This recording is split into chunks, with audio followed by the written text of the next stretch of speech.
Okay, part 2 of the Darius video. This is the one where it's same Darius, but this time he's got conq and resolve. So, somebody asked about it, you want to see the one with conq, so do this real quick. It's the same idea, but he's just got conq instead.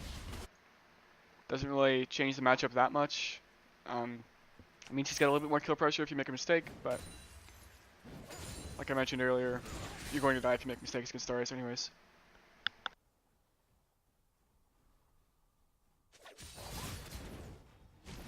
So here I go for that. So there I go for that trade because I want to proc his bone plating, like I mentioned in the previous video. Going for small Qs and not committing to trades when bone plating's up is good to help proc bone plating. So here he walks up for this because he hits level 2 first, but I am 1 minute away from level 2 and I have my auto tech in the air ready. He walks up, he leads with Q, which is his mistake, which he made a lot in the previous game as well. He leads with Q, which means it's very easy for me to dodge, so I just dodge it. I didn't even have to use Q for that one because he overstepped. So I continue to walk forward and I trade. He can't trade against parry, and he can't trade against parry at level 2. So just win that really easily. He walks up, he misses his Q, he doesn't have damage. It's like that for the entire game. Whether he has conq or aftershock, if he misses his Q, he's not going to outdamage you ever. And if he hits his Q, he's going to outdamage you and he's going to kill you. So pretty standard stuff there. He misses his Q, I go for the all-in, force his ghost and his flash. And here, I don't want to clear all of these because I want to let the wave push to me. Because I know he's got ghost and no TP, so I can make him miss a lot of minions by letting this push towards me slowly. So to do this, I am going to kill some of them, but not all of them, obviously. And here I'm getting enough gold to recall for something, I'd imagine. I can't really remember, to be honest, but you see, just keep thinning the minions down a little bit, making him lose minions while he has to walk the lane. So now I have a level advantage. I don't have a full level advantage, I just have a slight XP advantage, and I have a pretty good minion advantage. So there, I go for the Q to proc his bone plating, like I mentioned earlier. I see him use a Q on a minion, so I can go aggressive here if I want to.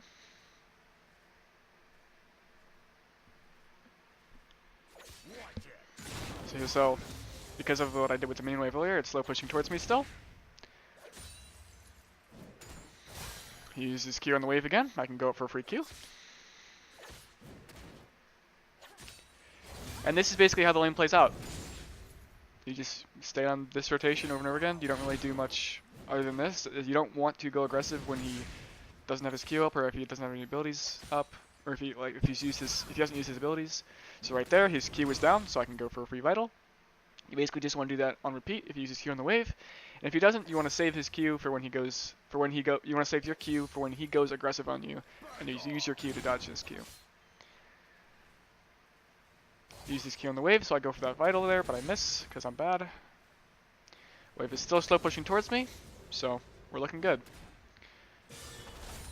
I parry for that cannon because I am greedy. Don't parry for minions, it's bad.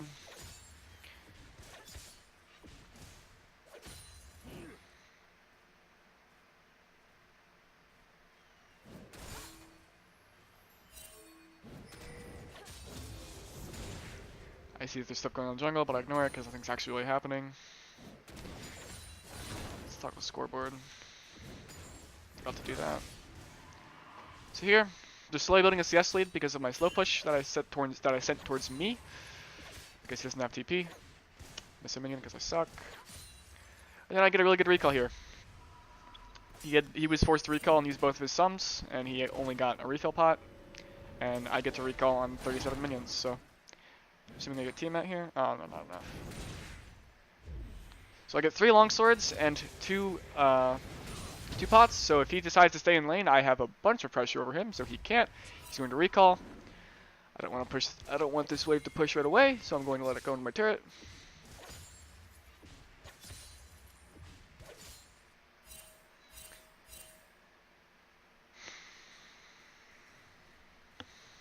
And we chill here. I wait for him to get back to lane. We see that the Kane's bot side right now, so I'm free to set up a slow push towards him without getting punished for it. Kane dies. The wave is now slow pushing towards him, as you can see from the minions. He uses Q on the wave, so I go up to trade against his bone plating. What I mean by that is, you know, he can go on the wave, so I just get 1 Q to proc his bone plating, so if he does it again, then that means I can go for an extended trade next time if I want to.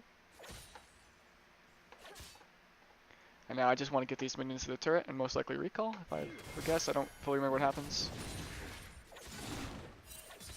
He uses his Q on the wave again, so he has no pressure on me. Free to just keep pushing this. Also level 6 and he's not, so free to just get my recall off here. I believe I recall. I don't see what else I would do. Yeah.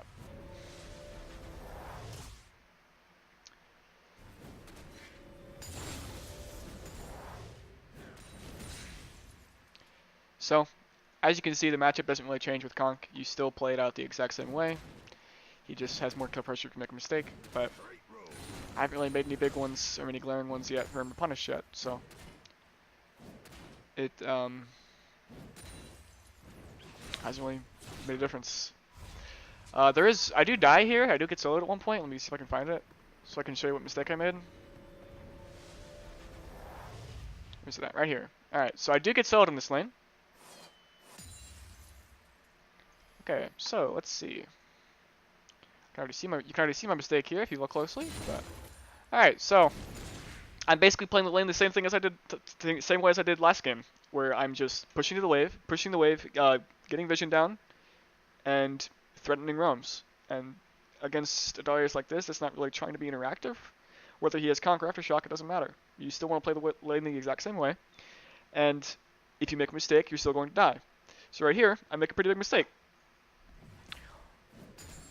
First one, which will be the second. I missed my Q. Biggest mistake you can ever do on Fiora, missing your Q. So, I missed my Q. It is on an 8-second cooldown now, instead of the 4-second cooldown I believe would be. 4, like 3.5. Second cooldown it'd be had I not missed my Q. So that's big mistake number 1. Then, I don't parry his Q.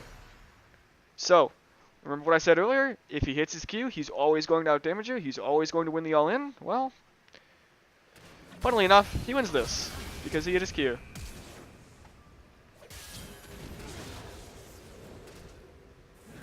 This is the Darius matchup. This is what happens if you get hit by his Q. And we saw how I got a CS lead by just pressuring him and not getting hit by his Q. So that's how you win it, and that's also how you lose it. And then right here, I also solo him back at one point. Yeah, right here. Let's see.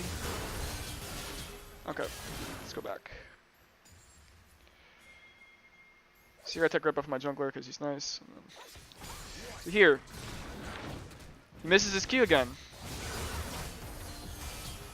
Wait, did he miss his Q? Wait, I might be trolling. Hold on.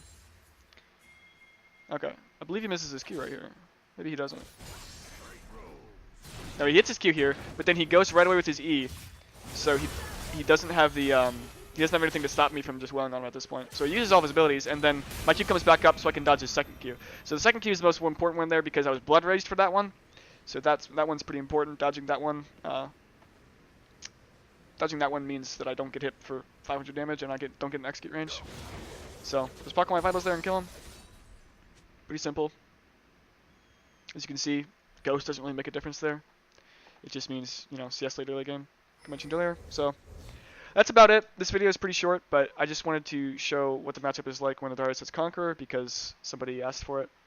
And as you can see, it's really not very different. It's the same. You play it out the same way. The same mistakes get punished. You get hit by his Q, you're going to lose the all-in. You're going to lose the trade. So use your Q to dodge his Q, and if you fail it, use your W and then back off. And just do that on repeat. Buy T-Mat early in the lane, and use it to get a CS lead and push it towards his turret and try and roam. And that's pretty much it.